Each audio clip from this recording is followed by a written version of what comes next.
দুধ দিয়ে এত সুন্দর শরবত বানানো গেলে দোকান থেকে কি আর কেনার প্রয়োজন আছে? আর খেতে তো ভীষণ ভালো হয়। এক চুমুকেই মন প্রাণ সবই ঠান্ডা হয়ে যাবে। আর এই দারুণ স্বাদের শরবতটা বানানো একেবারেই সহজ। তো চলুন বানানো শুরু করা যাক। প্রথমে একটা যে কোনো পাত্র নিতে হবে, তার মধ্যে পরিমাণ অনুযায়ী দুধ নিতে হবে।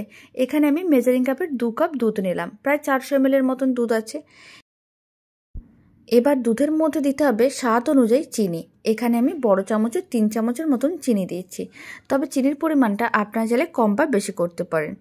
এখন এর মধ্যে দিতে হবে অল্প করে একটু কর্নফ্লাওয়ার, খুব বেশি না, সামান্য পরিমাণ কর্নফ্লাওয়ার দিতে হবে, 4 চামচের হাফ চামচের মতন। এখন খুব ভালো করে চিনি ও কর্নফ্লাওয়ারটা মিশিয়ে নিতে হবে। আর কর্নফ্লাওয়ার দেওয়ার কারণে মিশ্রণটা একটু ঘন হয়ে যাবে, এতে শরবতটা খেতেও ভালো লাগবে।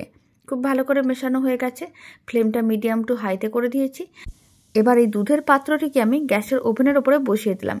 এবার খুব ভালো করে গরম করে ফুটিয়ে নিতে হবে। একবার খুব ভালো করে গরম করে ফুটিয়ে নেওয়ার পরে ফ্লেমটা লোতে করে আরও কিছুক্ষণ ভালো করে দুধটাকে একটু নাড়াচাড়া করে নিতে হবে, যাতে জমাট না বাঁধে। এখন ফ্লেমটা অফ করে দিচ্ছি আর মিশ্রণটাকে একটা মিক্সিং বোলের মধ্যে নামিয়ে নেব। গরম অবস্থায় মিশ্রণটাকে মিক্সিং বোলের মধ্যে নামিয়ে একটু ঠান্ডা করে নিতে হবে। ঠান্ডা করে নিলে মিশ্রণটা আর একটু ঘন হয়ে যাবে, এতে দেখতে ভালো লাগবে। আর এদিকে কড়াইতে বেশ কিছুটা পরিমাণ জল নিয়েছি। জলের মধ্যে আমি দিয়ে দিচ্ছি মেজারিং কাপের 1 কাপ সাবুদানা। সাবুদানাগুলোকে মিডিয়াম টু হাই ফ্লেমে 5 থেকে 7 মিনিটের মতন ভালো করে সেদ্ধ করে নিতে হবে, যতক্ষণ না সাবুদানার কালারটা চেঞ্জ হচ্ছে। ঠিক এইভাবে নাড়াচাড়া করে রাখতে হবে, যাতে দলাও না পাকিয়ে যায়। প্রায় 7 মিনিটের মতন সাবুদানাগুলোকে জলের মধ্যে ভালো করে সেদ্ধ করে নিয়েছিলাম। আপনারা দেখুন কালারটাও চেঞ্জ হয়ে গেছে। এখন ফ্লেমটা অফ করে দিতে হবে। সেদ্ধ করে নেওয়া সাবুদানাগুলোকে এরকম একটা ছাঁকনির মধ্যে ঢেলে দিতে হবে। তারপরে ঠান্ডা জল দিয়ে খুব ভালো করে পরিষ্কার করে নিতে হবে। আর এইভাবে ঠান্ডা জল দিয়ে যদি সাবুদানাগুলোকে ধুয়ে নেওয়া যায়, তাহলে কিন্তু সাবুদানাগুলো চিটচিটে ভাব থাকবে না, আর বেশ ঝরঝরে হবে। এতে শরবতটা খেতেও ভালো লাগবে। এইভাবে ঠান্ডা জল দিয়ে 2-3 বার খুব ভালো করে সাবুদানাগুলোকে ধুয়ে নিতে হবে। এবার দুধের মিশ্রণটার মধ্যে বেশ কিছুটা পরিমাণ সেদ্ধ করা সাবুদানা দিয়ে দিতে হবে। তারপর খুব ভালো করে মিশিয়ে নিতে হবে। এবার সাবুদানাটা আপনারা চাইলে কম বেশি করতে পারেন। যদি মনে হয় বেশি করে সাবুদানা দিতে মন চাইছে, তাহলে বেশি করে দিতে পারেন, কম করে দিতে চাইলে কম করেই দেবেন। এবার আমি এর মধ্যে দিয়ে দিচ্ছি বেশ কিছুটা পরিমাণ স্ট্রবেরি জেলি। এখানে আমি স্ট্রবেরি জেলির পাউডার কিনে নিয়েছিলাম, শুধুমাত্র জলে ভালো করে মিশ্রণটাকে ফুটিয়ে নিতে হবে।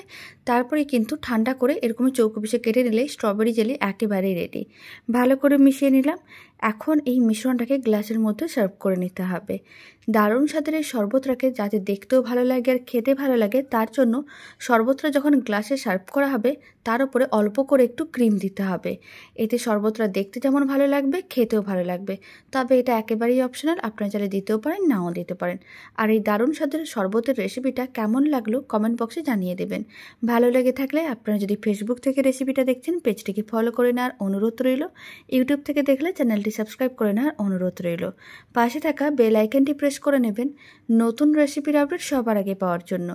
বাড়িতে বানালে কমেন্ট বক্সে জানাতে একেবারেই ভুলবেন না খেয়ে আপনাদের কেমন লাগলো।